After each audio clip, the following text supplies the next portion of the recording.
சற்று முன் கிடைக்கப்பெற்ற மிக மிக முக்கியமான செய்திகள் ஒன்று வெளியாகியிருக்கு.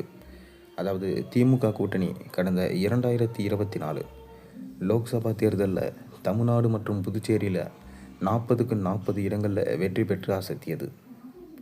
அகில இந்திய அளவில் இந்திய கூட்டணி தோற்று ஆட்சியை பிடிக்க முடியாமல் போனாலும் தமிழகத்தில் வலுவான இந்தியா கூட்டணி இருப்பதற்கு கூட்டணி மிக முக்கிய காரணமாகும். ஆனால் விடுதலை சிறுத்தைகள் கட்சி மற்றும் கம்யூனிஸ்டுகள் திமுகவுக்கு எதிரான களத்தில் இறங்கி போராட ஆரம்பிச்சிருக்காங்க.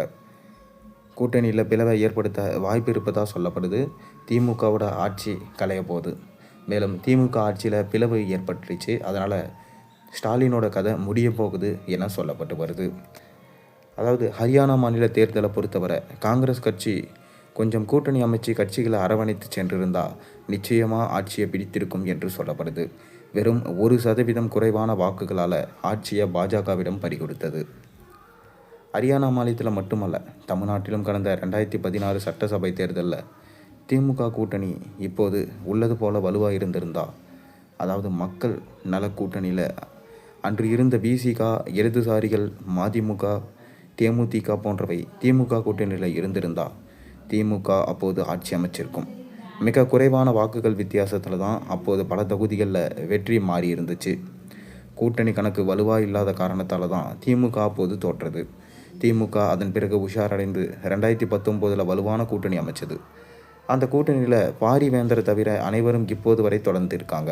2019 லோக்சபா தேர்தலிலும் 2019 சட்டசபை இடைத்தேர்தலிலும் பெரிய அளவில் திமுக வெற்றி பெற்றது. 2021 சட்டசபை தேர்தலிலும் திமுக கூட்டணி மிக பெரும் அளவில் வெற்றி பெற்றது. 2024 லோக்சபா தேர்தலிலும் திமுக கூட்டணி வெற்றி பெற்றது. தொடர் வெற்றிகளுக்கு பிரேக் போட எதிர்க்கட்சிகள் கடுமையாக முயற்சி செஞ்சுட்டு வராங்க. வியூகங்களும் அமைத்து செயல்பட்டு வராங்க.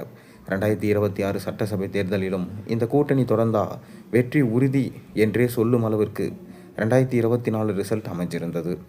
ஆனால் 2026 சட்டசபை தேர்தல் வருவதற்கு முன்பு கூட்டணிகள் உடையும் வாய்ப்பு அதிகரித்தபடியே செல்லுது. விசிக மற்றும் இடதுசாரிகள் திமுக அரசின் செயல்களுக்கு அண்மை காலங்களில் கடுமையாக எதிர்ப்பு தெரிவித்து போராட்டம் நடத்திட்டு வராங்க.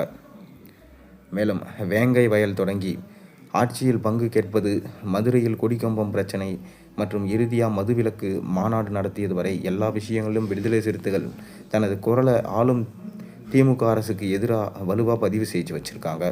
மேலும் மதுவிலக்கை அமல்படுத்தாவிட்டால் திமுக மீண்டும் ஆட்சிக்கு வருவது கடினம் என்ற நிலைப்பாட்டுக்கு விசிக வந்திருக்காங்க. அதே போல் சென்னை மெரினாவில் விமான சாகச நிகழ்ச்சியில் நிர்வாகத்தில் தோல்வி என்ற வெளிப்படையாக விமர்சித்தது. விசிகாவில் திருமாவளவனுக்கு அடுத்ததாக இளம் தலைவராக உருவெடுத்து வரும் ஆதவ் அர்ஜுன் திமுகவை அண்மை காலங்களில் கடுமையாக விமர்சிச்சுட்டு வராரு. அவர் விஷயத்தில் திருமாவளவனும் மென்மையான போக்கையே கடைபிடிக்கிறாரு. திருமாவளவன் மற்றும் ஆதவ் அர்ஜுனனுக்கு எதிராக திமுகவினரும் இணையதளத்தில் கடுமையாக தாக்குதல்களை தொடங்கியிருக்காங்க. மோதல் நாளுக்கு நாள் அதிகரித்தபடியே தான் இருக்குது. இந்த பிரச்சனை தீவிரம் குறைவதற்கு முன்பு அடுத்ததாக சாம்சங் விவகாரத்தில் இடதுசாரிகள் போராட்டம் திமுகவிற்கு புதிய தலைவலியை ஏற்படுத்தியிருக்கு. சாம்சங் நிறுவனத்தில் CITU தொழிற்சங்கம் அமைப்பிற்கு சாம்சங் எதிர்ப்பு தெரிவித்து வரும் நிலையில் திமுக அரசு இந்த விவகாரத்தில் நீதிமன்ற உத்தரவின்படி நடவடிக்கை எடுக்கப்படும் என்று சமாளிச்சுட்டு வராங்க. இது ஒரு புறம் எனில், இடதுசாரிகளுக்கு எதிராகவும் கம்யூனிஸ்ட் சிந்தாந்தவர்களுக்கு எதிராக இணையதளத்தில் திமுக கடுமையாக விமர்சிச்சுட்டு வராங்க. காவல்துறையும் சாம்சங்கில் நடந்த இடதுசாரிகள் போராட்டத்திற்கு எதிராக அதிரடியாக எதிர்வினை ஆற்றியது. இதனால் கூட்டணியில் உள்ள கம்யூனிஸ்ட் கடுமையாக கோபத்தில் இருப்பதாக கூறப்படுது. அடுத்தடுத்து கூட்டணி கட்சிகளையே ஏற்படுத்தியிருக்க அதிருப்தியை சரி செய்யாவிட்டால் கூட்டணியில் பெரிய ஓட்டை விழும் வாய்ப்பு இருப்பதாக அரசியல் நிபுணர்கள் சொல்கிறாங்க. இது ஒரு புறம் எனில், விஜயின் அரசியல் வருகை 2026 சட்டசபை தேர்தலில் பெரிய தாக்கத்தை ஏற்படுத்தும் என்று கூறும் அரசியல் நிபுணர்கள், கூட்டணி கணக்குகள் விஜயை மையப்படுத்தி மாறும் வாய்ப்பு இருப்பதாக சொல்லப்படுது. 2026 சட்டசபை தேர்தலில் அதிமுக, பாஜக, விஜயின் தமிழக வெற்றி கழகம் ஆகிய 3 கட்சிகளை திமுக எதிர்கொள்ள போகுது. இந்த சூழலில் அவர்கள் அனைவரும் ஒன்றுபட்டாலோ அல்லது திமுகவின் கூட்டணி உடைந்தாலோ நிச்சயம் திமுகவிற்கு சவாலாக இருக்கும் என்றும் அரசியல் நிபுணர்கள் சொல்கிறாங்க. மேலும் இந்த 2026 சட்டசபை தேர்தலில் திமுக ஆட்சி அகற்றப்படும் என்று தான் சொல்லப்பட்டு வருது. நீங்கள் என்ன நினைக்கிறீங்க? உங்கள் கருத்துக்களை மறக்காமல் கீழே கமெண்ட்டில் சொல்லுங்கள்.